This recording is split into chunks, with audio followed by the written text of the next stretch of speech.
नमस्कार, उत्तराखंड एक्सप्रेस में आप सभी का बहुत स्वागत है। मैं हूं आपके साथ में मनदीप। खबरों की शुरुआत करते हैं।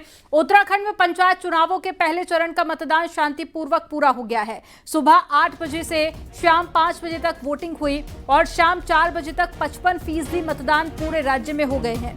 हालांकि कई जगहों पर 5 बजे के बाद भी वोटिंग के लिए लाइन लगी रही और इसीलिए वोटिंग का पूरा आंकड़ा देर रात तक आने की संभावना है। पूरे राज्य में करीब 60 से 65% मतदान होने की संभावना जताई जा रही है और शुरुआती पहले 2 घंटे में काफी धीमा मतदान हुआ था, जबकि 10 बजे मतदान में रफ्तार देखी गई और शाम 4 बजे तक पूरे राज्य में 55% मतदान हो गया था।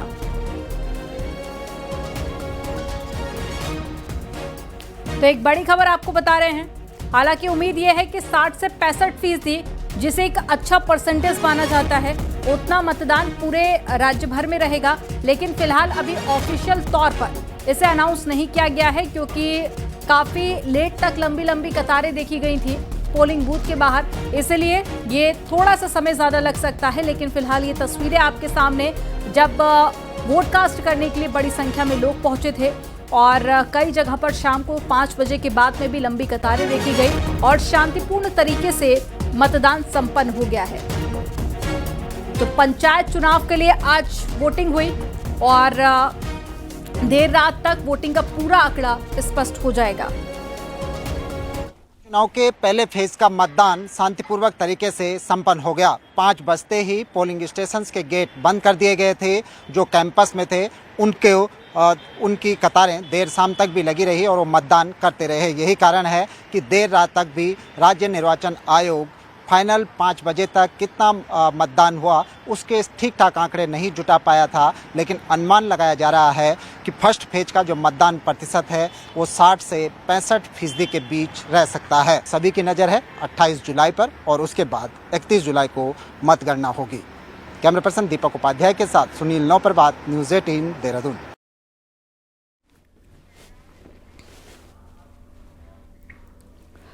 उत्तराखंड में 12 जिलों में पंचायत चुनाव की वोटिंग हुई और आज पहले चरण की वोटिंग हो गई है, जिसमें लोग वोट डालने के लिए बड़ी संख्या में घरों से निकले। क्या पहाड़ी इलाके और क्या मैदानी, हर जगह पर वोटिंग को लेकर खासा जोश दिखाई दिया। अलग अलग जगहों की तस्वीरें हम आपको दिखाएंगे। यहां पर सुबह से ही लोगों की लाइनें लगी रही। पिथौरागढ़ हो, चमोली, रुद्रप्रयाग, नैनीताल में जमकर वोटिंग हुई है, तो वहीं पर अल्मोड़ा, खटीमा, उत्तरकाशी, कोटद्वार और चक्राता में भी लोग वोट डालने के लिए बड़ी संख्या में पहुंचे और अपने अपने मताधिकार का इस्तेमाल किया। और अब 28 जुलाई को दूसरे चरण की वोटिंग होगी, तो वहीं 31 जुलाई को वोटों की गिनती होनी है, जिसका सभी को बेसब्री से इंतजार है। तो अलग अलग जगह की ये तस्वीरें आप देख रहे हैं और ये तस्वीरें आपके सामने हैं। बड़ी संख्या में आज लोग पहुंचे थे वोट कास्ट करने के लिए और लोगों में जोश भी काफी ज्यादा हाई दिखा। और ये तस्वीरें हैं पिथौरागढ़, चमोली, रुद्रप्रयाग, नैनीताल की, जहां पर बड़ी संख्या में लोग पहुंचे। हालांकि सुबह 10 बजे तक ये आंकड़ा बहुत कम था। माना जा रहा था कि वोटिंग का जो परसेंटेज है वो इस बार कम हो सकता है, लेकिन 10 बजे के बाद में रफ्तार काफी ज्यादा बढ़ गई और अब माना जा रहा है कि 60 से 65% तक पूरे राज्य में मतदान हुए हैं। तो 31 जुलाई को वोटों की गिनती होनी है और उसी के बाद में ये स्पष्ट हो जाएगा कि आखिर पंचायत में किसकी सरकार बनने वाली है। हालांकि दोनों ही पार्टियों की तरफ से दावा किया जा रहा है।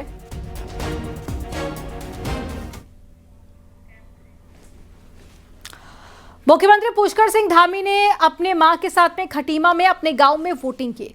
वोटिंग के बाद में न्यूज़ 18 से सीएम धामी ने कहा कि केंद्र और राज्य सरकार की स्कीमों का फायदा सीधे प्रदेश के सुदूर ग्रामीण इलाकों तक पहुंच रहा है, जिसका फायदा भारतीय जनता पार्टी को मिलेगा।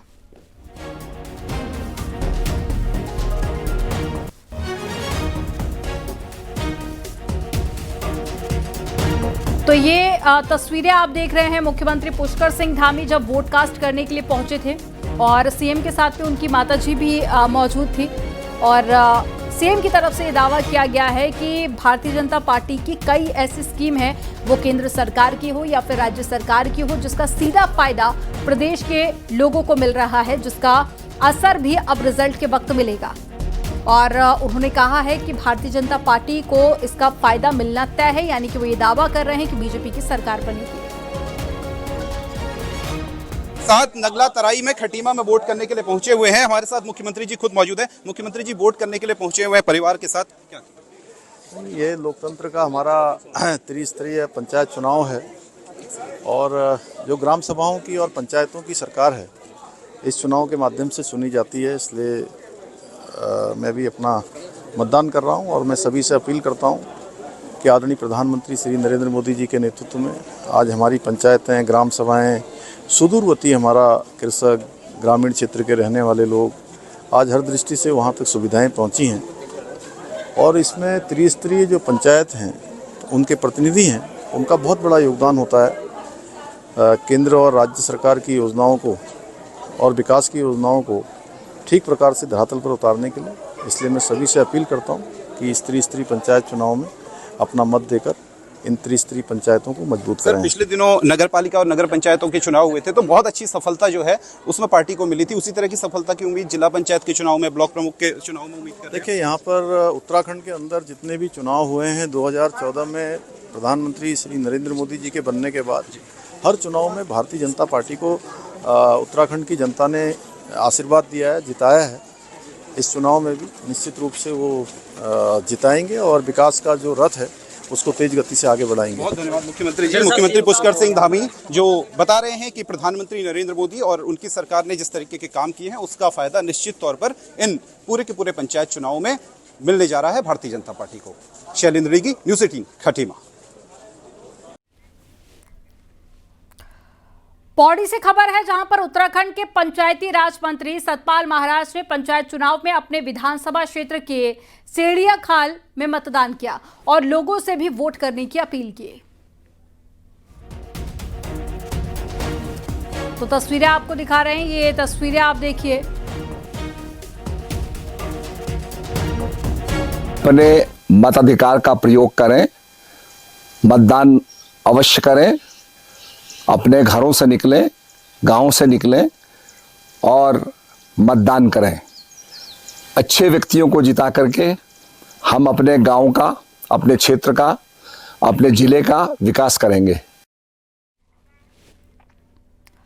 पहाड़ी इलाकों में वोटिंग को लेकर जबरदस्त रुझान दिख रहे हैं। कुमाऊं की बात की जाए तो नैनीताल में वोटिंग को मौसम का साथ मिला और लोगों ने जमकर वोटिंग की है। सुबह से ही वोटिंग के लिए लाइन लगी हुई दिखाई दी। नैनीताल में धारी, ओखलकांडा और बेताल घाट, इसके साथ ही रामगढ़ की किसान बेल्ट में भी लोग खेती छोड़कर वोटिंग के लिए पहुंचे। और यही नहीं, कई प्रवासी वोटर्स भी यहां पर वोटिंग के लिए पहुंचे थे अपने मताधिकार का इस्तेमाल करने।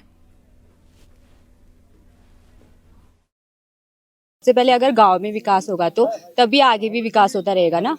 और देखते जैसे टूरिज्म देख रहे लोग यहाँ आ रहे, तो अगर विकास होगा तो फिर ज़्यादा से ज़्यादा टूरिज्म को सपोर्ट मिलेगा। तो मैं भी दिल्ली से यहाँ आई हूँ अपना वोट देने और मेरा जो मेरा मत है वो उन लोगों के लिए गया है जिनको मैं चाहती हूँ कि ये हमारे गांव के लिए विकास करे एज ए स्टूडेंट।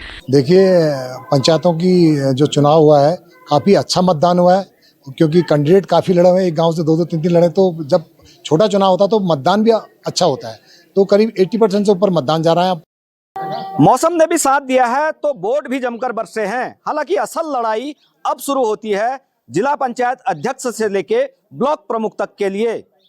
देखने वाली बात यह है कि बीजेपी के दावे या कांग्रेस का प्रहार या फिर निर्दलियों का वार, कहां आके लड़ाई रुकती है। वीरेंद्र बिष्ट, न्यूज़ 18 नैनीताल। और पिथौरागढ़ के 4 ब्लॉक में पंचायत चुनाव के लिए वोट डाले गए और सभी मतदान केंद्रों में मतदाताओं की भारी भीड़ नजर आई। पहले राउंड में धारचूला, मुनस्यारी और डीडी हाट, इसके अलावा कनाली छीना ब्लॉक में वोट डाले गए। और यहाँ पर चाइना बॉर्डर के करीब के गांव में भी पंचायत चुनावों को लेकर खासा उत्साह दिखाई दिया। यहाँ पर व्यास घाटी के कुटी, गुंजी और नाबी गांव में मतदान केंद्रों पर भारी भीड़ नजर आई। व्यास में बाहर से बड़ी संख्या में मतदाता वोट डालने के लिए पहुंचे और मुख्य सचिव एनएस नपलछियाल और पूर्व सूचना आयुक्त चंद्र सिंह, आईजी नारायण सिंह और साथ ही पूर्व आईजी विमला गुंजियाल सहित पद्मश्री मोहन सिंह ने भी पंचायत चुनाव के लिए मतदान किया। पहले राउंड का चुनाव पिथौरागढ़ में काफ़ी चुनौती वाला माना जा रहा था और इस राउंड में अधिकतर दुर्गम इलाके थे। बावजूद इसके मतदान शांतिपूर्ण पूर्वक संपन्न रहा और मतदान को लेकर सुरक्षा के खास इंतजाम किए गए थे। धारचूले में भी पोलिंग बूथ हमारे ब्यांस के तरफ से होता तो बहुत अच्छा रहता। फिर भी हमें खुशी है कि इस बार थोड़े से गांव से जो सर्विस बाहर रहते थे वो लोग आए, उन्होंने मतदान किया है। भारत के पहले गांव चमोली के माणा में भी पंचायत चुनाव की वोटिंग हुई है। मतदान को लेकर लोगों में उत्साह दिखाई दिया और वोटिंग के लिए सुबह से ही लोग लाइन में लगे हुए नजर आए। उत्तराखंड राज्य बनने के बाद करीब 5वीं बार यहाँ पर अभी मतदान हो रहे हैं ग्राम पंचायत त्रिस्तरीय पंचायत राज का। और इस बार जो चुनाव हो रहा है वो भारत का प्रथम गांव बनने के पश्चात पहली बार यह चुनाव हो रहा है। और इस बार चुनाव में हमारे गांव के जो प्रवासी मतदाता हैं, देहरादून, दिल्ली, अन्य शहरी इलाके में रह रहे हैं, वो लोग बड़े उत्सुकता से इस चुनाव में दल बल के साथ आए हैं। मेरा मेन मकसद ये है कि हमारे बच्चे बड़े हो गए, उनके लिए कोई साधन नहीं है यहाँ, और बड़े बुजुर्गों के लिए कोई स्वास्थ्य का वो नहीं है यहाँ लाभ, मेन शिक्षा के लिए भी नहीं है यहाँ। हम लोग इसलिए बाहर रहते हैं। अगर यहाँ सब कुछ सुविधा होगा तो हम बाहर क्यों जाए। उत्तराखंड में पंचायत चुनाव के लिए गुरुवार को पहले चरण का मतदान हो गया और सीएम पुष्कर सिंह धामी ने भी खटीमा में अपने गांव नगला तराई में मतदान किया। लेकिन इस मतदान के बाद में मुख्यमंत्री धामी कुछ अलग ही अंदाज में दिखाई दिए। सीएम धामी का काफिला अचानक से पीलीभीत रोड पर एक भुट्टा भून रहे शख्स की रेहड़ी पर रुक गया। इस दौरान सीएम धामी ने पहले तो खुद भुट्टा भूंजा और फिर भुट्टा खुद भी खाया और दूसरों को भी खिलाया।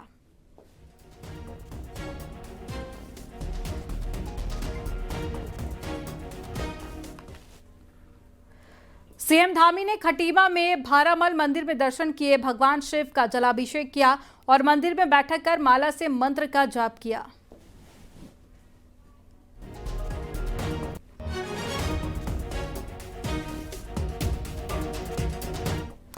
LUCC यानी कि the Loni urban multi state credit and thrift cooperative society द्वारा निवेशकों से धोखाधड़ी के मामले में सीएम धामी ने CBI जांच की सिफारिश की थी और उत्तराखंड में कई जिलों में LUCC ने फ्रॉड किया था, जिसे लेकर न्यूज 18 ने खबर दिखाई थी और बताया था कि धामी सरकार इसकी CBI जांच की सिफारिश कर सकती है।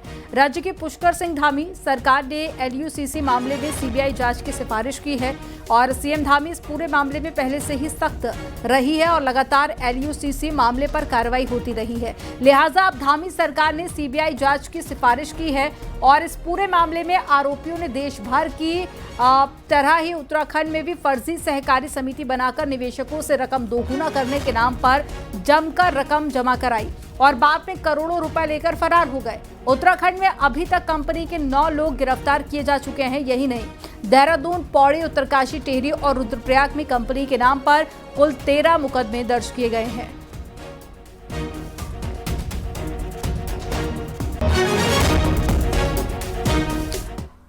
LUCC घोटाले के मामले में उत्तराखंड के 4 सांसदों ने केंद्रीय गृह मंत्री अमित शाह से मुलाकात की।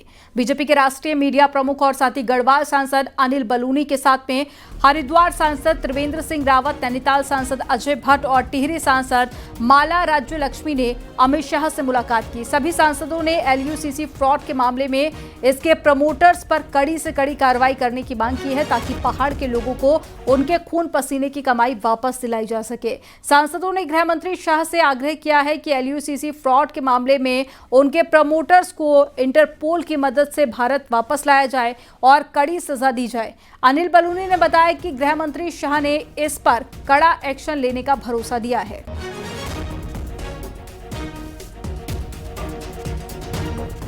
हम सब लोगों ने माननीय गृह मंत्री जी से आग्रह किया है कि इस कंपनी के ऊपर कार्रवाई की जाए और जैसा कि जानकारी मिली है कि जो उसके प्रमोटर्स हैं वो विदेश भाग गए हैं, तो हमने माननीय गृह मंत्री जी से आग्रह किया कि तमाम एजेंसियों के माध्यम से, इंटरपोल के माध्यम से उनको भारत लाया जाए, जो हमारे लोगों की मेहनत की कमाई है उसको वसूल किया जाए।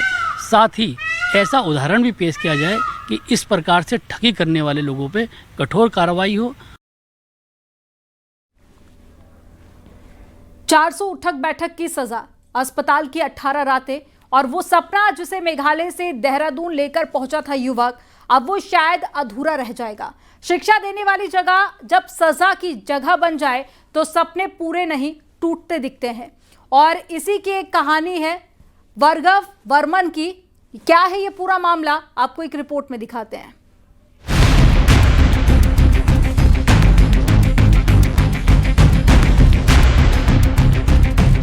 दून की सेंचुरियन डिफेंस एकेडमी में पढ़ने आए वर्गव बर्मन का सपना एनडीए में जाने का था, लेकिन एक छोटी सी गलती पर उसे ऐसी सजा मिली जिसने उसके शरीर के साथ उसका मनोबल भी तोड़ दिया।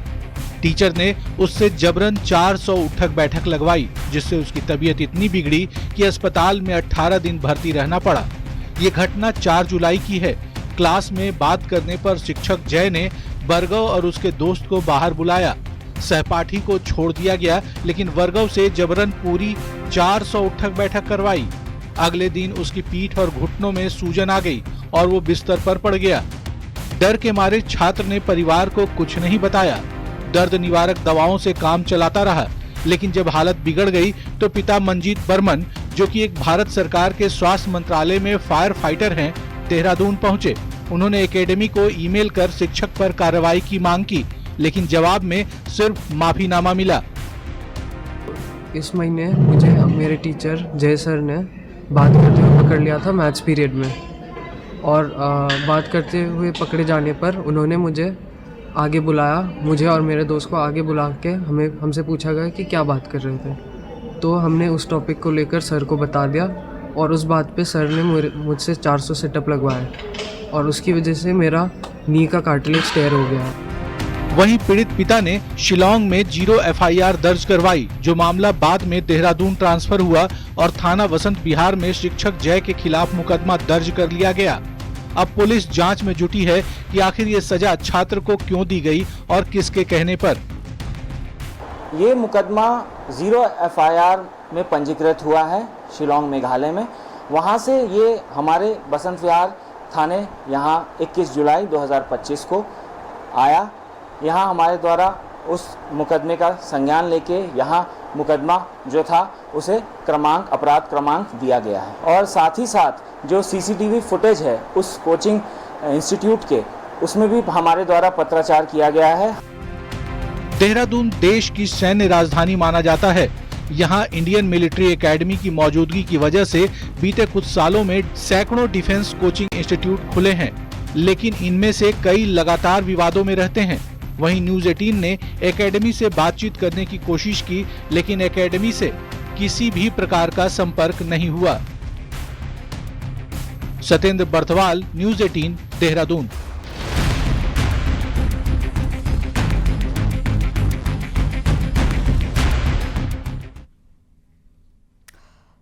और रामनगर के सुंदरखाल गांव में ढिकुली राजकीय इंटर कॉलेज जा रहे स्कूली बच्चे से भारे टेम्पो को एक तेज रफ्तार कार ने मंदिर के पास में जोरदार टक्कर मार दी। इस भीषण टक्कर में टेम्पो में सवार 8 स्कूली बच्चे समेत ड्राइवर और एक बुजुर्ग यात्री घायल हो गए। और हादसे के बाद में स्थानीय लोगों ने फौरन सभी घायलों को रामनगर के सरकारी अस्पताल में भर्ती कराया, जहां बच्चों का इलाज चल रहा है। वहीं 2 बच्चों की गंभीर हालत को देखते हुए उन्हें हायर सेंटर रेफर किया गया है।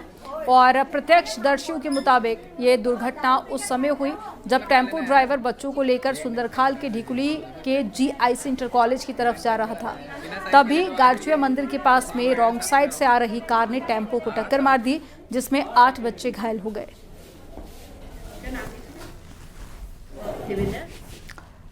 चमोली हाईवे पर हादसा हो गया। पहाड़ी से टेम्पो ट्रैवलर पर बोल्डर गिर गया और भरे पानी में पहाड़ी से बोल्डर गिरा था। हादसे में गाड़ी का ड्राइवर घायल हो गया। टेम्पो ट्रैवल तीर्थयात्री से भरा हुआ था और बोल्डर से गाड़ी के आगे का हिस्सा पूरी तरह से क्षतिग्रस्त हो गया।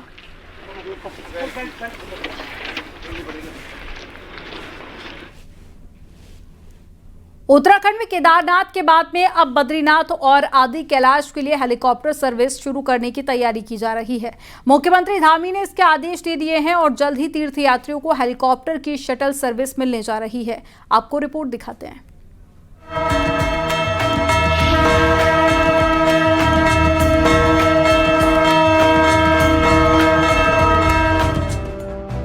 उत्तराखंड में केदार तो प्रधानमंत्री नरेंद्र मोदी के दौरे के बाद पिथौरागढ़ जिले में आदि कैलाश यात्रा ने भी जोर पकड़ा है।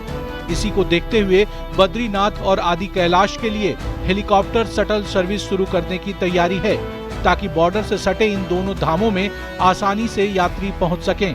पिथौरागढ़ से आदि कैलाश की 190 किलोमीटर की 12 घंटे की दूरी सिर्फ 20 मिनट में पूरी होगी। इस साल अब तक 25,000 से ज्यादा यात्री आदि कैलाश के दर्शन कर चुके हैं। ऐसे में हेलीकॉप्टर सर्विस शुरू होने से यात्रियों को बड़ी सहूलियत होगी। स्पेशल फोकस की अगर हम बात करें तो आदि कैलाश को एक इम्पॉर्टेंट हब के तौर पे या इम्पॉर्टेंट टूरिज्म सेंटर के तौर पे देखे जाने के लिए पिथौरागढ़ से विंटर सीजन में या सीजनल बेसिस पे वहाँ पे एयर कनेक्टिविटी दिए जाने को लेकर है। बद्रीनाथ धाम के लिए भी जोशीमठ और देहरादून से हेली सर्विस की प्लानिंग है, जिसमें देहरादून और बद्रीनाथ की 300 किलोमीटर की दूरी 10 घंटे के बजाय सिर्फ 1 घंटे में सिमट जाएगी। इस बार केदारनाथ में 14 लाख यात्री तो बद्रीनाथ में 11,90,000 यात्री पहुंचे हैं। ऐसे में अगले साल मास्टर प्लान का काम पूरा होने के बाद बद्रीनाथ में यात्रा बढ़ेगी तो यात्रियों की संख्या भी बढ़ेगी।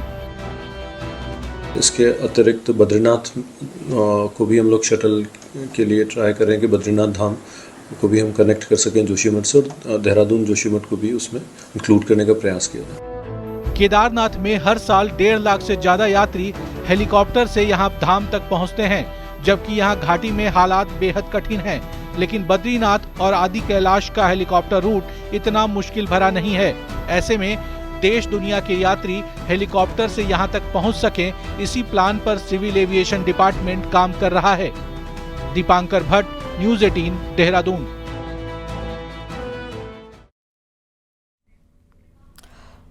और देहरादून से बड़ी खबर मिल रही है, जहां पर जिला आबकारी अधिकारी केपी सिंह पर विभागीय जांच शुरू कर दी गई है। सूत्रों के हवाले से बड़ी खबर मिल रही है, डीएम ने निलंबन की संस्तुति की है। उच्च अधिकारी जांच शुरू कर दी गई है, उच्च स्तरीय जांच होगी इस पूरे मामले में। और राजधानी देहरादून में 6 शराब दुकानों की शिफ्टिंग का यह पूरा मामला है, जिसमें आबकारी अधिकारी ने शासन प्रशासन को गुमराह कर गलत रिपोर्ट भेजी थी। और डीएम सविन बंसल की अध्यक्षता में रोड सेफ्टी कमेटी ने शिफ्टिंग का आदेश दिया था और शराब दुकानों के मालिकों ने हाई कोर्ट में अपील की थी।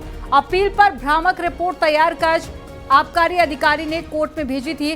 तो ये पूरे मामले में उच्च स्तरीय जांच के आदेश दे दिए गए हैं।